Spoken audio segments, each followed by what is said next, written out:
this one in 2 scenes, or at least that's all I could remember of it on waking.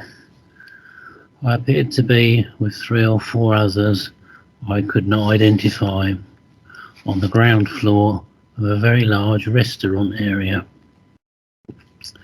It was packed with people sitting at numerous round tables and also walking around and presumably looking for places to sit. I was suddenly aware of having lost the others in the crowds, and assuming they had found somewhere to sit, started frantically going around looking at every table and the people without finding them. Then, confronted by a wide staircase, I went up to the first floor, it's the second floor in America, only to find it equally packed out, and again conducted a fruitless search for the others.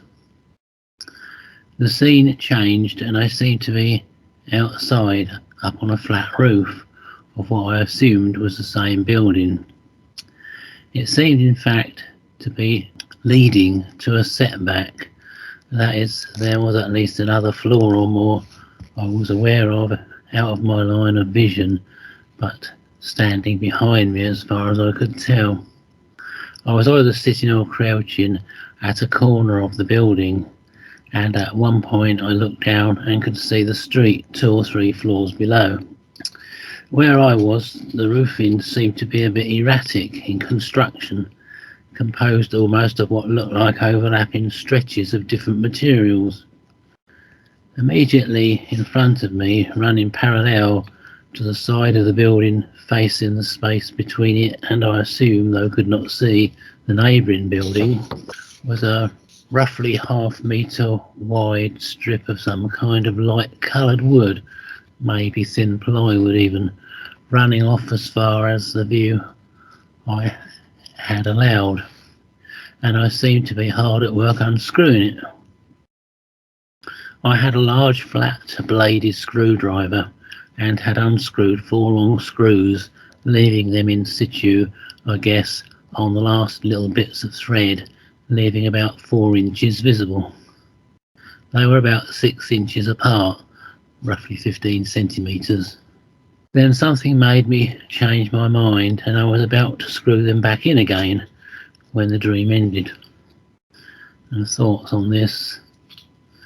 The first scene contains a familiar dream leitmotif of mine of being with others, then promptly losing them and being left behind. Moving up a floor or level suggests advancing from the physical to the real side, although again in this instance being left behind by others apparently advancing. However, it could be the others didn't actually advance but just got swallowed up by the crowd still on the first level.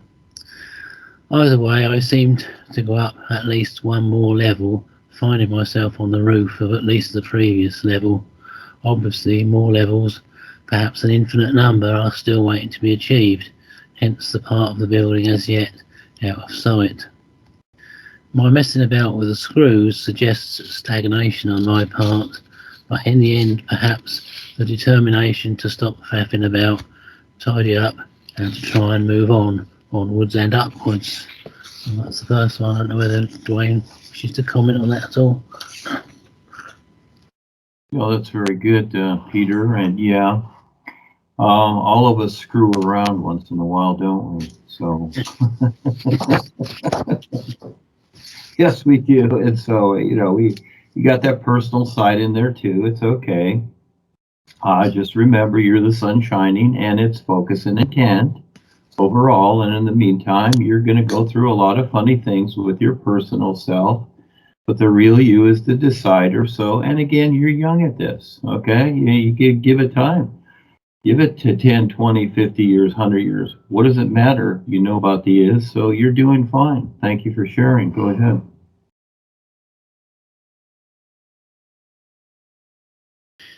In this extremely short dream, I was reacquainted with a lady and also her husband, who played a very important role in the early part of this present incarnation of mine on the physical level. They were our immediate neighbours on one side of the house I lived in for the first 17 years of said incarnation, and I will always remember them as Auntie Flo and Uncle Ern. Although they were in fact no relation to us, from my earliest memory they were wonderful friends to us, and both my elder sister and me will never forget them. Strange then that this is the first time I can ever remember meeting them on the real side. They were a childless couple, and I believe in no small way we two were a substitution for that. I certainly always feel Flo was more of an aunt to me than any of my real numerous aunts. Both my parents came from large families. But that is not to say I didn't have several aunts I held in great esteem, but most of them lived some distance away, and I saw them relatively a lot less than our neighbours, in a time when we had no cars, and a visit often involved a long bus journey. After we moved out in May 1964, on the Christmas morning of that year, my sister and I visited them. It was, I believe, the first time I saw them since we moved, and it was a wonderful reunion, made all the more so when another neighbour from further up the road came in to see them. He was actually a relative of theirs, and I remembered him well. In those halcyon days, people didn't move house anything like as often as they do now, and nearly everyone knew everybody else from way back before World War II. On awakening from the dream, I couldn't remember the lead into it, but felt sure there had been some interaction with the couple. The short part I remembered saw me in some large room or hall even, faced by rows of wooden armed chairs. The only people in the front row I could see were Ernie, as my mum and dad always called him, and Flo. To Flo's left was an empty chair, and I plonked myself down in it. Her left hand was on the arm of the chair, and I put my right hand on it. I felt great love between us as she gripped my hand. The scene faded, and I next found myself being handed two what appeared to be 12-inch long plain records. People remember them. Each had a rather watercolour looking painting on the sleeve. One was Flo and the other Ernie. I accepted them gratefully, and that scene faded. Then in the final scene, it appeared we were moving house or otherwise having a clear out of old stuff. I didn't see who else was present. Somebody held up a brown, leathery looking square case about a centimetre thick, and on opening it, produced the two LP records.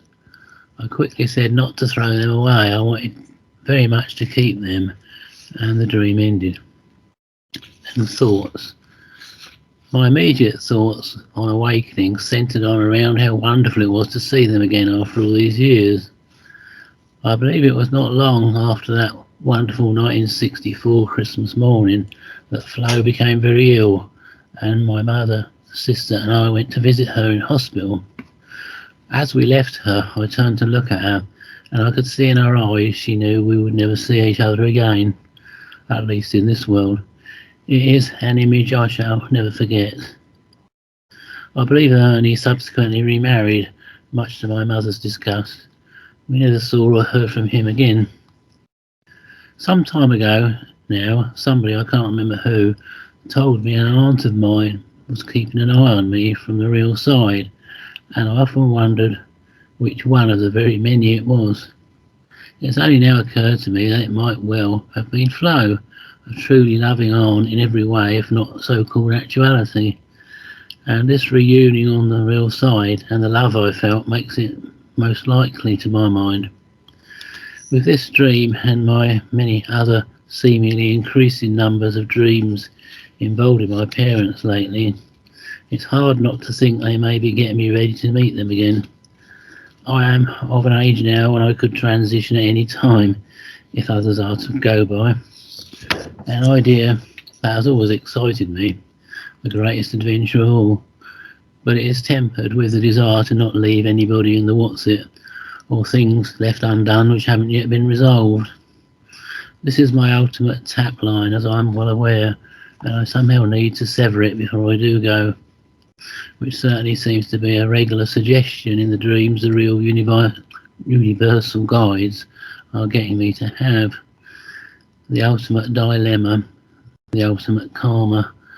Speaking of the real guides, I guess these may have been present in the dream as either the donor of the LP records, presumably literally records of Flo and Ernie's lives, or the holder of their case in the last scene, or indeed both. The Flo figure could have been a guide in disguise, but the truly intimate moment I shared with her makes me feel it could only have been the real thing, and I can't help holding out great hope of our meeting again when I cross over, rightly or wrongly. And that's the end of that. Again, if Duane wishes to comment, please. No, that's cool, Peter. We all have these relationships, and it's fine. We all help each other along. We all learn from each other. It's all okay. Nothing is negated. That's very real in all life. Just simply recognizing what's taking place, allow each person their free will, and just like the sun shining, it's being to being, and we're all in the same life, and nobody goes anywhere. We're all here and now, and we can relate. And so, but each one of us decides, our focus, our reality, etc. And as we go along, we learn to recognize the isness life is, well, we see the bigger picture, and everybody's part of it, but at the same time, everybody makes their choices too. So there's no reason to hold ourselves back with an idea of others. That's the difference. You see them as who they are. They're making choices. They have the right to their free will, and they're going through their process too to become more aware. And, it takes time. So at the same time, we don't need to carry ideas, which are the tap lines that restrict us, to those people. You see, that becomes the difference. So when we simply give up those ideas about others, we see that they're fine just being themselves. So you're doing great, and thank you for the explanation. That's good. You and Kevin there are the writers, and you've shared a lot. Thank you.